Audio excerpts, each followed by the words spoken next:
Assalamu alaykum hörmətli tamaşaçılar, din qardaşlarыбыз. Assalamu alaykum hörmətli Rədif Həzrət. Wa alaykum assalam wa rahmatullahi wa barakatuh. Бүгінгі күндә күп кенә илләрдә экстремистик идеология белән актив рәвештә көрәш алып барыла. Рәдиф хәзрәт, әлеге күренешкә ислам динендә караш нинди?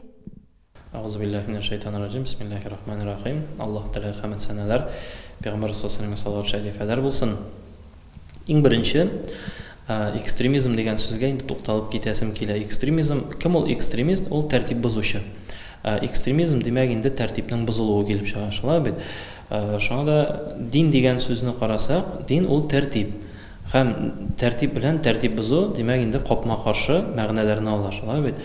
Шуңа да нинди генә дөньяда тәртип бозылу булмасын, димәк, ул инде экстремизм килеп чыга. Хәтта юлда барганда да кай вакыт барам, шулай һәм күрәм юл хәрәкәтен, мәсәлән, инде җәяүләр өчен чыгу юлы бар, шулай бит, аны үтеп китәсең, дигәндә чөт кенә баргач, бераз гына баргач, кай берәүләр инде юлга йөгереп чыгалар, машина алдыннан һәм йөгереп үтәргә телиләр. Ничектер, ихтыярсыздан үземнең авызымнан чыгып китә. Кара, бу бит экстремист дип.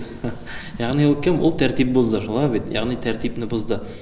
Кем генә булмасын, ничек кенә тәртип бозмасын, ул зыян сала иң беренче үзенә, икенче җәмгыятькә, әйләнә-тирәгә. Ягъни инде әгәр дә без әйтәбез икән, дини экстремизм тәртипле тәртипсезлек килеп чыга. Ягъни тәртипле тәртипсезлек ул була алмый. Шуңа күрә дини экстремизм ул була алмый.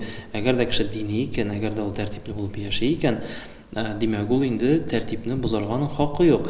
Ә монда әгәр дә кайсыдыр милләткә бәйлибез икән, мәсәлән, димәк, Таҗик милләте монда, Дагестан милләтеме, Чеченме һәм башкалар, һәркем әлбәттә үз милләтен яхшы итеп күрсәтергә тырыша, ләкин һәрбер милләттә, һәрбер гаиләдә кай вакыт инде кимчелекләр булырга мөмкин. Шуңа күрә монда да, әгәр дә без әйтәбез икән, бу милләт, ул шушында, юк, алай түгел.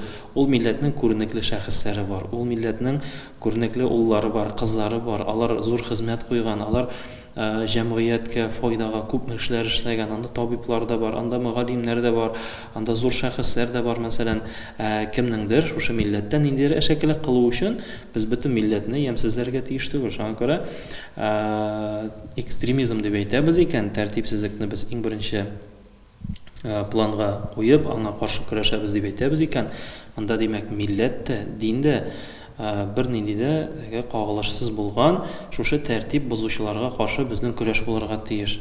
Монда инде экстремизмга каршы көрәш игълан итәбез икән, димәк, без тулысынча тәртипсезлеккә каршы көрәшергә тиеш. Әдәп, әхлак ул инде җәмгыятьтә өлкәннәрдән, акыл ияләреннән, галимнәрдән, укытучылардан, остазлардан тарала. Шуңа да Лукман Хакимның бер сүзе бар: әдәпкә кайдан өйрәндең дигәч, әдәпсезләргә. Шуңа күрә без бүген күрдек икән кайдадыр экстремизмны, без үзебез дә, үзебезнең балаларыбызга да һәм гомумән җәмгыятькә без инде прививка куярга тиеш, ягъни аларга инде вакцина ясарга тиеш. Нәрсә дип, менә булай ярамый. Күрдегезме, ничек начар, күпме кеше һәлак булды, күпме зыян күрелде, күпме кешеләр хаксызга рәнҗетелде.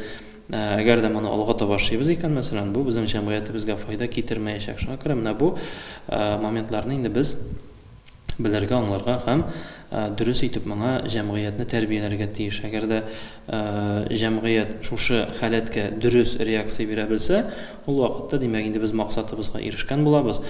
Һәм нинди генә экстремистик күренеш була икән, мәсәлән, димәк, аңа инде кешедә дөрес җавап булырга тиеш, дөрес аңа инде караш булырга тиеш. Менә мондай булганда җәмгыять төзек була, Аллаһ бирсә. Әңгәмәбез өчен зур рәхмәт сезгә, Рәдиф хәзрәт. Киләсе очрашуларга кадәр.